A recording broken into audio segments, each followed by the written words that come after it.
મિત્રો, કોઈ દિવસ તમે ઘરે આ લસણિયા સેવ મમરા બનાવ્યા છે? જો ન બનાવ્યા હોય ને તો એકવાર આ મારી રીતે જરૂરથી ટ્રાય કરજો. જો તમે એકવાર ઘરે આ રીતે આ લસણિયા સેવ મમરા બનાવી લીધા ને તો તમે બહારના તો ક્યારેય નહીં લાવો. આ ખાવામાં એટલા ટેસ્ટી બનીને તૈયાર થશે.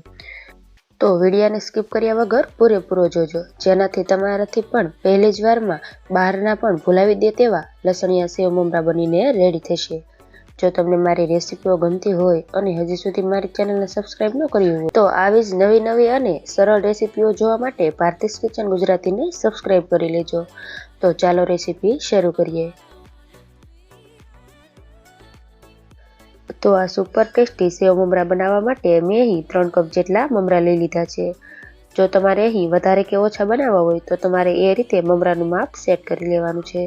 તો અહીં મમરાને મેં એકદમ સરસ રીતે ચાળીને લીધા છે. તો હવે મમરાને શેકવા માટે એક મીડિયમ ગેસની ફ્લેમ ઉપર મેં અહીં એક પેન ગરમ કરવા માટે રાખી દીધી છે. તો હવે આપણે તેની અંદર આ બધા જ મમરાને એડ કરી દઈશું અને હવે આપણે મમરાને આ રીતે કન્ટિન્યુ ચલાવતા જઈશું અને 1 થી 1.5 મિનિટ સુધી આપણે મમરાને શેકી લઈશું. અહીં આપણે મમરા થોડા એવા ક્રિસ્પી થાય ત્યાં સુધી આપણે મમરાને શેકવાના છે. અહીં આપણે ગેસની ફ્લેમ છે તે એકદમ હાઈ નથી કરી દેવાની, નહીંતર મમરા છે તે કાળા થઈ જશે અને તેનો ટેસ્ટ છે તે થોડો કડવો એવો થઈ જશે. તો એ વાતનું ધ્યાન રાખવાનું છે. તો આ લસણિયા સેવ મમરા છે તેને તમે બનાવીને 1 મહિના સુધી તમે સ્ટોર પણ કરી શકો છો. 1 મહિના સુધી આ સેવ મમરા છે તે એવા ને એવા એકદમ ટેસ્ટી જ રહે છે. અને જો આ રીતે આપણે મમરા શેકીને બનાવીશું ને તો 1 મહિના સુધી આપણા સેવ મમરા છે તે એકદમ ક્રિસ્પી એવા જ રહેશે. તો 1 મિનિટમાં જ તમે અહીં જોઈ શકો છો, અહીં આપણા મમરા છે તે એકદમ ક્રિસ્પી એવા થઈ ગયા છે. જો અહીં મમરા તમે હાથથી આ રીતે પ્રેસ કરો અને મમરા એકદમ સરસ રીતે મેશ થઈ જાય તો સમજી લેવાનું કે આપણા મમરા છે તે એકદમ જ સરસ એવા ક્રિસ્પી થઈ ગયા છે. તો હવે આપણે ગેસની ફ્લેમ બંધ કરી દઈશું અને અહીં આપણે લસણિયા સેવ મમરા બનાવવા માટે લસણવાળી પેસ્ટ બનાવી લઈશું. તો આ લસણવાળી પેસ્ટ બનાવવા માટે મેં અહીં 15 થી 20 નંગ જેટલી લસણની કળી લીધી છે. તો અહીં આપણે લસણનું પ્રમાણ છે તે થોડું વધારે જ રાખવાનું છે, એટલે આપણા લસણિયા સેવ મમરા છે તે ખૂબ જ ટેસ્ટી બનશે. તો તેની સાથે મેં અહીં 2 મોટી ચમચી જેટલું કશ્મીરી લાલ મરચું લીધું છે. તો અહીં આપણે આ લસણિયા સેવ મમરા બનાવવા માટે કશ્મીરી લાલ મરચાંનો જ ઉપયોગ કરવાનો છે, જેથી આપણા સેવ મમરાનો કલર ખૂબ જ સરસ બહાર જેવો જ આવશે. તો હવે આપણે સ્વાદ પ્રમાણે મીઠું ઉમેરી દઈશું અને હવે આપણે આ બધી જ વસ્તુને એકદમ સરસ રીતે ખાંડીને રેડી કરશું. જો તમારે અહીં થોડા તીખા એવા સેવ મમરા જોઈતા હોય ને તો તમારે અહીં અડધી ચમચી જેટલું તીખું લાલ મરચું પણ તમે ઉમેરી શકો છો. તો હવે આપણે આ બધી જ વસ્તુને એકદમ સરસ રીતે ખાંડી લઈશું. જો તમારે અહીં આ મિક્સર જારમાં પેસ્ટ બનાવવી હોય ને તો તમે મિક્સર જારમાં પણ બનાવી શકો છો. તો 1 મિનિટમાં જ તમે જોઈ શકો છો આપણી લસણવાળી ચટણી છે તે એકદમ સરસ રીતે વટાઈને રેડી થઈ ગઈ છે.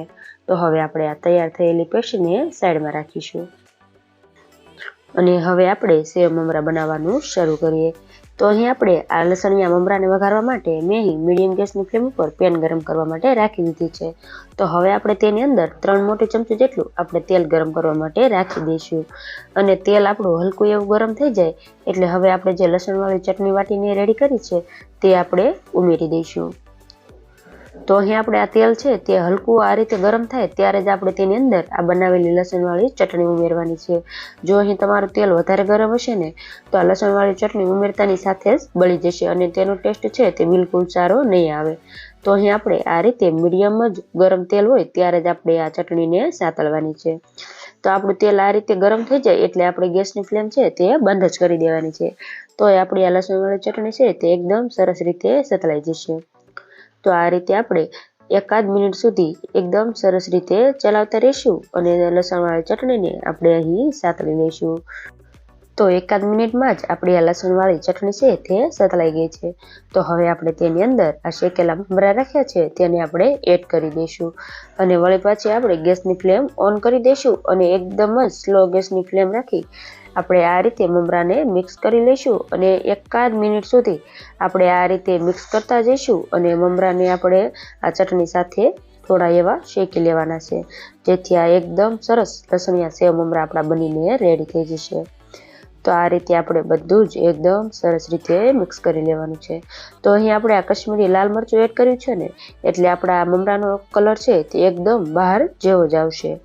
તો અહીં તમે જોઈ શકો છો મેં એકદમ સરસ રીતે બધું જ મિક્સ કરી લીધું છે। તો હવે આપણે અહીં ગેસની ફ્લેમ છે તેને આપણે બંધ કરી દેવાની છે અને હવે આપણે તેની અંદર પોણી વાટકી જેટલી મેં અહીં સેવ લીધી છે। તો અહીં આપણે સેવને ઉમેરી દઈશું। તો અહીં તમારી પસંદ પ્રમાણે તમે સેવને વધારે કે ઓછી કરી શકો છો। તો હવે આપણે બધું જ એકદમ સરસ એવું મિક્સ પણ કરી લીધું છે, તમે જોઈ શકો છો। તો અહીં તમારે આ સેવ મમરાને થોડા ટેસ્ટ કરી લેવાના અને જો તમને અહીં થોડું નમક વધારે ઉમેરવાની જરૂર જણાય તો તમારે થોડું એવું નમક વધારે ઉમેરી દેવાનું। તો મને આ સેવ મમરા છે તે થોડા મોળા લાગે છે, તો હું તેની અંદર થોડું એવું મીઠું વધારે ઉમેરી દઉં છું। વળી પાછું બધું જ એકદમ સરસ એવું મિક્સ કરી લેવાનું।